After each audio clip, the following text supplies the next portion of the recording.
Then we come to the second question. Do individuals differ in the way they search for food? Individual knots. And for this, we did an exploration test, so we measured the exploration behavior, so how they search for food. And these are tests that are done with other species or thought of with other species, and we adjusted it to fit our birds, our marine birds. And we, in the experimental shorebird facility, we constructed 5 patches of 1 by 1 meter, and we buried sand. We placed the sand there. We didn't bury any food. And in this room, we tested individuals for their exploratory behavior. And we had 1 individual per time in a trial that lasted 30 minutes. And we video recorded their behavior to score their exploration behavior. And as I said, there was no food in the experiment. And to know if it's really consistent between individuals, it's consistent behavior, we replicated this test twice, in 3 weeks apart. To give you an idea of this experiment. So here you have 2 birds. Let's start with the explorative bird on the left. Georgina opens the aviary where the bird has been sitting for, let's say, 5 minutes to acclimatize to the condition, or to the test. And then Georgina comes inside, gently pushes the bird in the arena, where it will start searching for food. On the right side you have a sedentary bird, as an example, and I don't show the beginning here, but you can see it sitting there. When the door is opened, it landed on that patch, and it just sat there for 30 minutes. So we play this at 10 times the speed. As you can see, there's a clear difference between these 2 birds. So one goes from patch to patch, probes, and search, and goes on, and the other one just sits there, and within 25 by 25 centimeters for half an hour long. So there's quite some difference between these birds. And we needed to quantify this behavior. So how we quantify the exploration behavior is by the amount of active behavior, or searching, probing the sediment, walking around, those kind of behaviors. And so that's how we quantified it. And then when we look at the results, so here you see that exploratory behavior. This fraction of time, for statistical reasons, we've transformed it to a logit scale. And that's on the y-axis. So let's say a logit of 2 means an individual explored about, let's say, 80% of the time. And around that -4, that means that it only explored 1% of the time. Yes. So as you can see, on the y-axis is the first replicate, and on the x-axis the second replicate. And there's a correlation between these 2, which means that it's consistent behavior. It's not random noise that we're measuring. It's you really have certain personalities, animal personalities, what you call it. So you have explorative birds, you have sedentary birds, bottom left.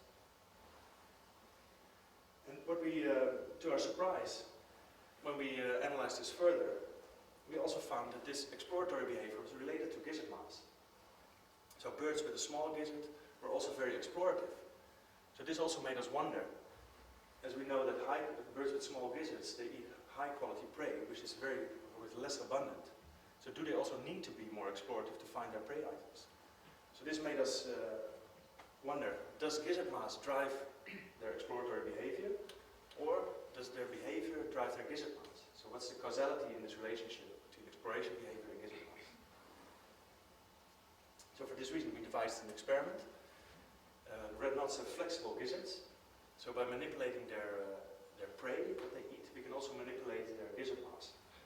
So we alternatively fed them with small mussels that we collected here on their groins.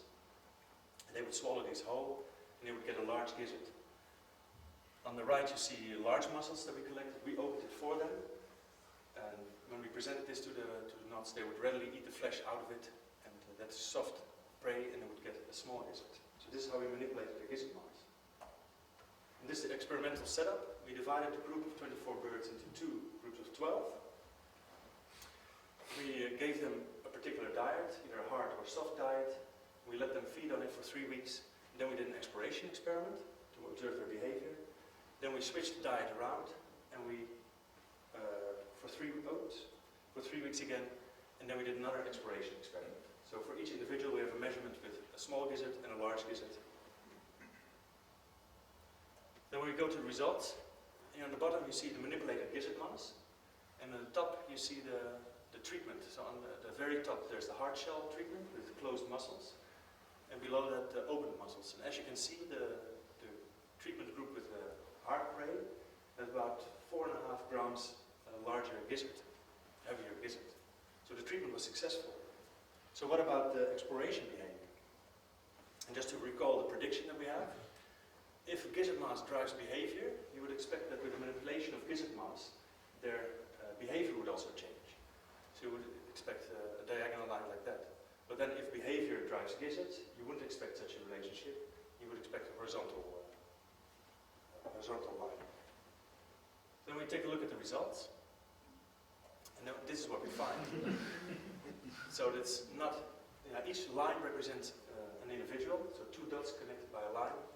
And there's some going down, some going up, but the overall image is that it's a horizontal line.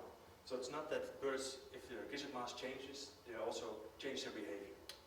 And also if you look at this on an average level, here between the two treatment groups, you also see no effect. So from this we can conclude that nuts consistently differ in their exploratory behavior, which you can call an animal personality, so they differ in their personalities. But we measured these exploration behaviors in the laboratory here at NIOZ, and you can also question if this is relevant in the field. So are these personality differences ecologically relevant?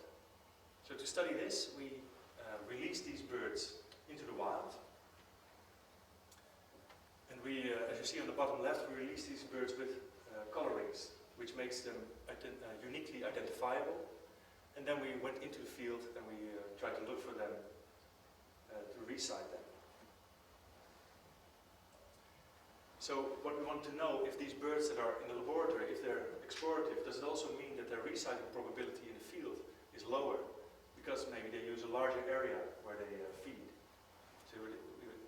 So when we split the data, so this is the graph you saw earlier as well, if we split the group, this graph into 2 groups, birds that we did see locally after we released them, and birds we didn't see locally within a year after their release, you get this picture. So birds that were not seen, they're higher on the y-axis and more left on the x-axis, which means that they're in the laboratory, they're more explorative, and they also have a smaller gizzard. Whereas the birds that we did see, they have lower exploration scores, and they have larger gizzards as well. So this is also consistent with exploration behavior. So the more explorative birds have a lower reciting probability in the field as well. And this is a group of, by the time we released them, we released 21 birds. So this is only a small group. So we're also interested if it matters for a larger, if it's the same story for a larger group. So we were able to, so as you can see, gizzard mass seems predictive for exploration behavior. And between 1998 and 2003, we captured 402 individuals, of which we measured gizzard mass as well. So if we assume that gizzard mass is a proxy for exploration behavior, then we can analyze this behavior on a very large scale and calculate the reciting probability for all these individuals, to see if it's consistent. So we can do this with the mark recapture analysis. You can estimate reciting probability. And this is what we found for this large group of 400 individuals, more than 400. Also, so you see gizzard mass on the x-axis. There's also a relationship in this different group of birds, a larger group of birds, where birds with a small gizzard also have a low reciting probability. And birds with a large gizzard have a higher local reciting probability. And even so these are all local recites in the Wadden-Sea. We also have several measurements of recitings outside the Wadden-Sea. As you can see here, some in England and in Germany. And these birds also had small gizzards, so it's also consistent with the whole picture. And at the same time, with these market recapture models, as you estimate reciting probability, you also can calculate apparent survival.